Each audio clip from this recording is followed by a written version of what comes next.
Assalamualaikum warahmatullahi wabarakatuh. Sebenarnya nggak pingin bahas apa-apa soal mendung gini ya, tapi ya mumpung ada kesempatan nulis, pingin bahas soal MotoGP. Ya biarpun penulis udah nggak nonton lagi, tapi ya penulis perlu merasa mengkritisi MotoGP lagi ya. MotoGP ini entah mengapa ya sekarang ini jadi katanya kurang menarik perhatian, karena ada yang ngomong Scott Redding, tapi ya mungkin Scott Redding bukan orang yang tepat ya, karena dia ini termasuk orang yang ditendang dari MotoGP terus masuk ke British Superbike.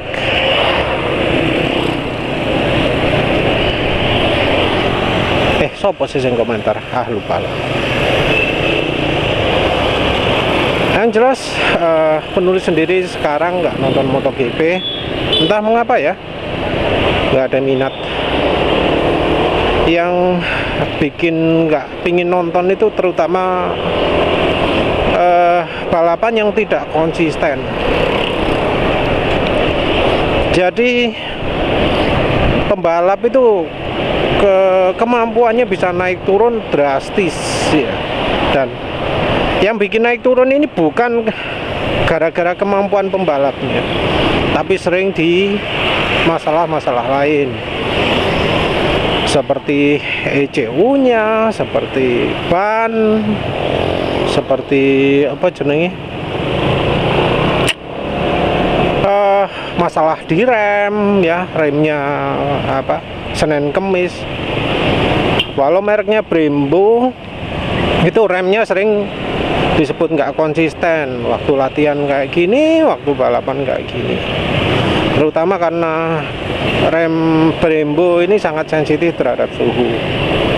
Desain remnya memang nggak mencerminkan rem yang tahan panas ya.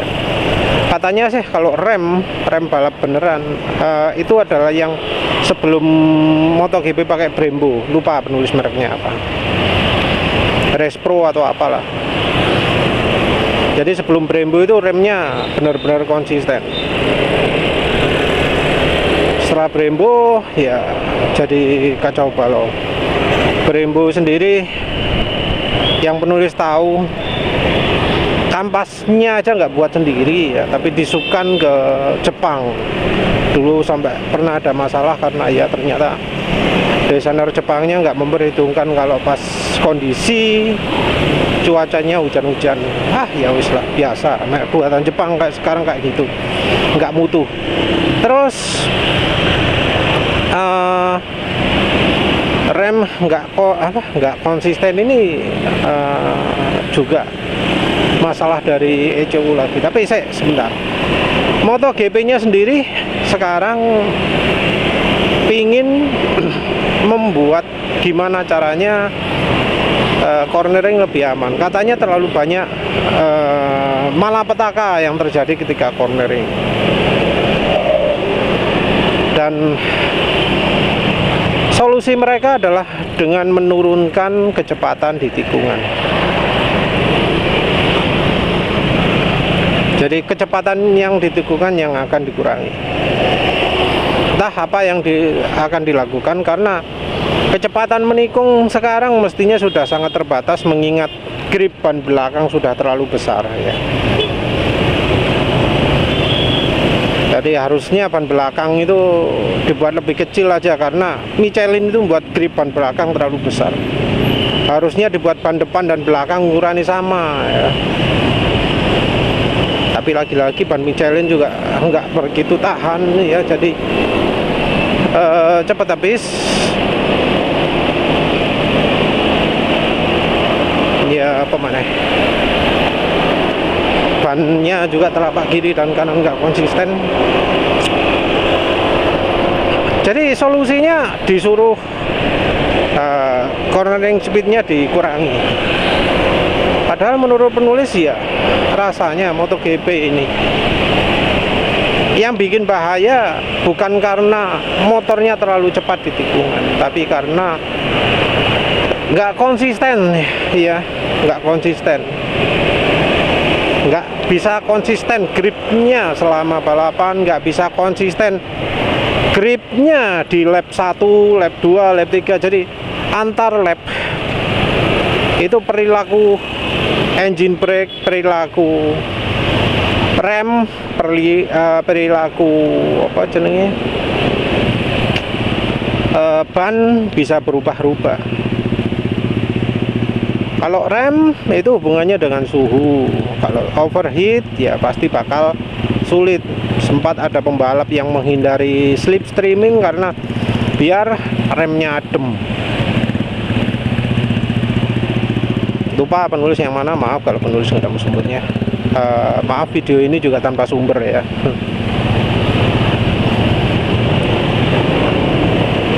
Yang jelas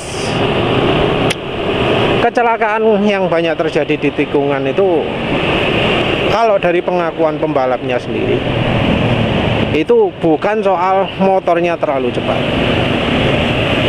Penulis nggak pernah tahu ada pembalap yang ngomong motor sekarang kecepatan menikungnya terlalu tinggi. Nggak ada keluhan itu. Yang ada adalah grip ban itu nggak konsisten. Grip ban depan itu nggak seperti latihan. Nggak sadar bahwa grip ban sebelah kiri itu nggak sama dengan yang kanan. Jadi ausnya ban bagian kiri itu nggak sama dengan bagian kanan. Jadi teknologi MotoGP itu sekarang ini termasuk aneh, Pak ya, aneh. Jadi ban itu nggak simetri, ban kiri dan kanan itu gripnya nggak sama, disesuaikan dengan lintasan. Jadi pembalap pun jadi bingung ya. Grip ban juga berubah-berubah sesuai suhu, karena ya ban Michelin itu juga sama seperti Brembo, sensitif terhadap suhu. Nggak adanya konsistensi di motor MotoGP yang menurut penulis itu bikin banyak pembalap jatuh. Nggak konsisten dari sisi traksi atau grip ban setiap balapan, nggak konsistennya grip pengereman setiap lapnya, terus nggak konsistennya kemampuan engine brake ya, terutama traction control.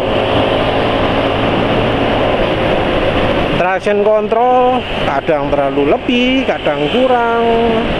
Kalau terlalu lebih sih, efeknya cuma lambat. Tapi kalau kurang, nah itu bisa selip.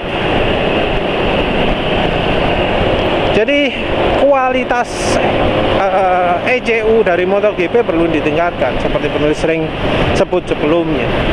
Kalau MotoGP pingin menarik, ya motornya harus dibuat konsisten, sehingga pembalap itu fokusnya sudah bukan untuk cari selamat, tapi untuk membalap dengan kencang.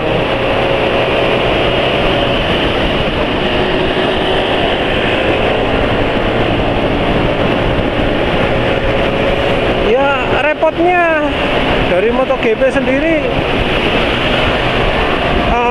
merasa bahwa teknologinya harus ini.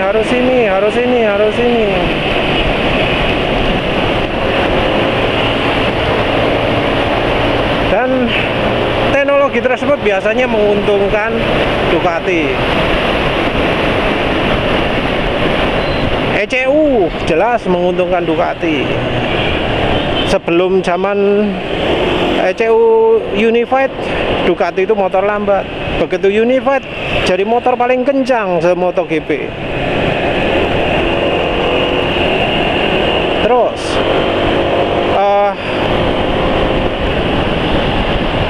apalagi winglet mulai dari yang depan sampai yang swing arm itu. Nah, kalau yang swing arm itu wis lucu banget ya.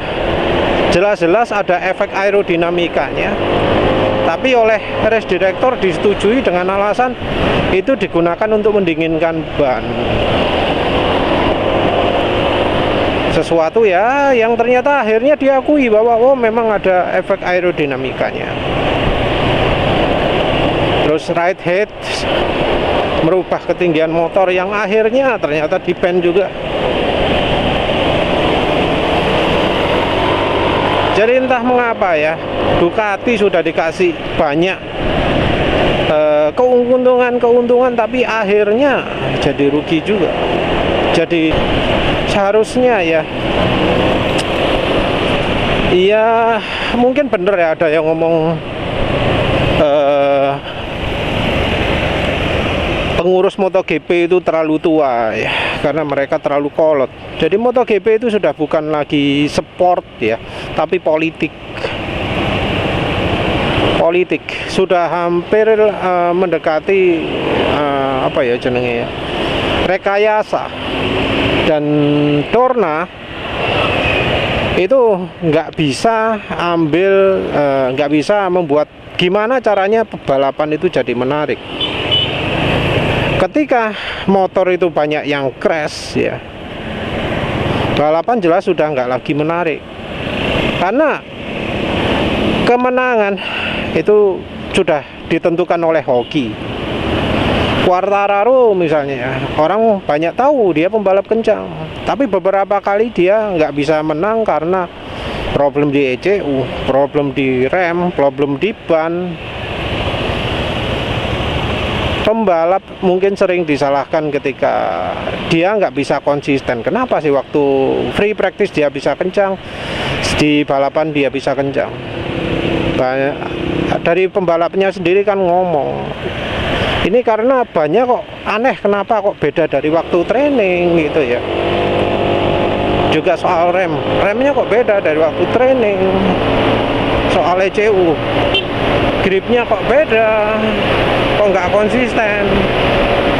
Jadi banyak ya problem-problem yang sebabnya itu karena nggak konsisten.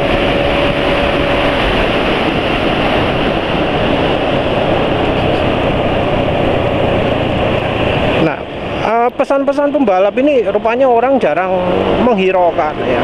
Dianggap alasan tok. Tapi ketika yang mengungkapkan itu lebih dari satu pembalap ya, maka mestinya ya harus didengarkan. Mestinya harus diperhatikan. Tapi ya sayangnya baik fans maupun dari MotoGP-nya sendiri cuek dengan soal itu. Itu dianggap ya wes keadaannya kayak gini, gimana caranya kamu harus bisa. Jadi pembalap itu tuntutannya besar sekali ya, besar sekali. Jadi harus sangat adaptif. Ketika ban pada waktu latihan gripnya beda dari waktu balapan, itu nggak boleh jadikan alasan. Gimana caranya kamu harus tetap konsisten. Ketika rem tidak reliable, beda-beda ya gak peduli, gimana caranya kamu harus bisa tetap kencang.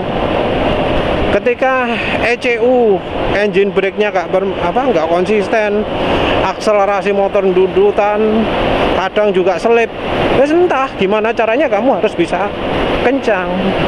Jadi tuntutan pembalap sangat besar. Dan bukti dari tuntutan pembalap yang sangat berlebihan ini adalah ya terutama sih pembalap Honda, pembalap yang terkenal kencang. Mulai ya wis Lorenzo itu kan kencang, tapi di Honda begitu luka wis gak bisa kencang mana, sampai diolok-olok oleh Marc Marquez. Kalau mau kencang di Honda, sampean harus jatuh 20 kali dulu seperti saya. Karena untuk bisa kencang di Honda ya harus gitu caranya. Dan ternyata sekarang Marc harus mengalami itu juga, dan dia terbukti nggak kuat. Jadi pembalap sekelas Marc yang sangat dipuji-puji sebagai pembalap paling kencang di Honda ternyata menyerah. Jadi apa ya,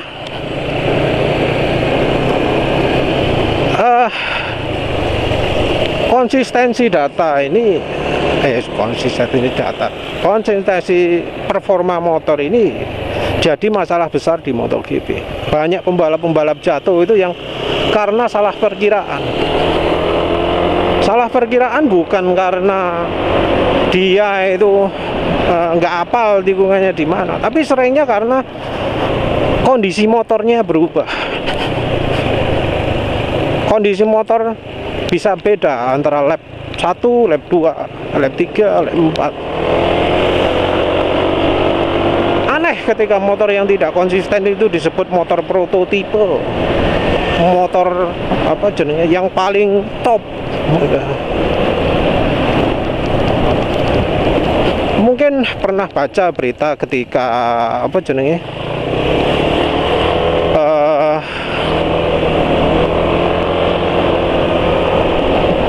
pembalap WSBK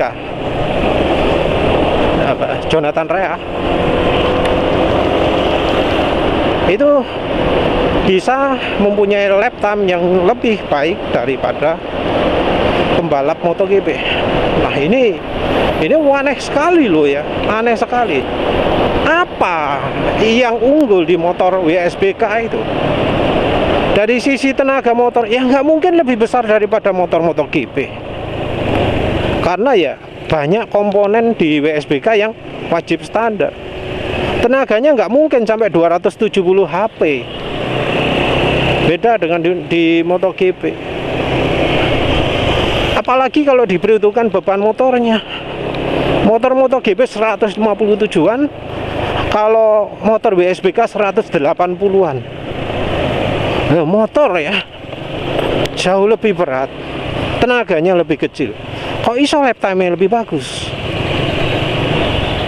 Kalau perdukaan penulis itu karena motor WSBK ini unggul di tikungan, unggul di konsistensi, grip ban konsisten sehingga pembalap itu berani terus. ECU juga konsisten sehingga di tiap tikungan pembalap itu yakin bahwa kalau akselerasi nggak gampang spin, terus akselerasinya juga maksimal, semua tenaga itu bisa keluar. Beda dari di MotoGP yang dari timnya sendiri ngomong harus harus tebak-tebakan. Ya sayangnya kondisi MotoGP kayak gitu. Penulis sekarang ya cukup malas nonton karena ya banyak lah kendala-kendala yang pembalap itu ngeluh gak bisa kencang karena ada kendala ini gitu ya. Harusnya namanya motor balap, pembalap sudah nggak ngeluh lagi. Paling ngeluh ya ini settingannya salah. Jangan sampai ngeluh gak konsisten motornya. Kalau motor gak konsisten gitu ya wis, itu bukan motor terbaik, bukan motor prototipe, nggak pantas disebut motor prototipe. Masa motor prototipe kemampuan menikungnya kalah dengan motor jalanan, motor WSBK? Kan repot itu. Ya begitu saja. Terima kasih sudah menonton. Assalamualaikum warahmatullahi wabarakatuh.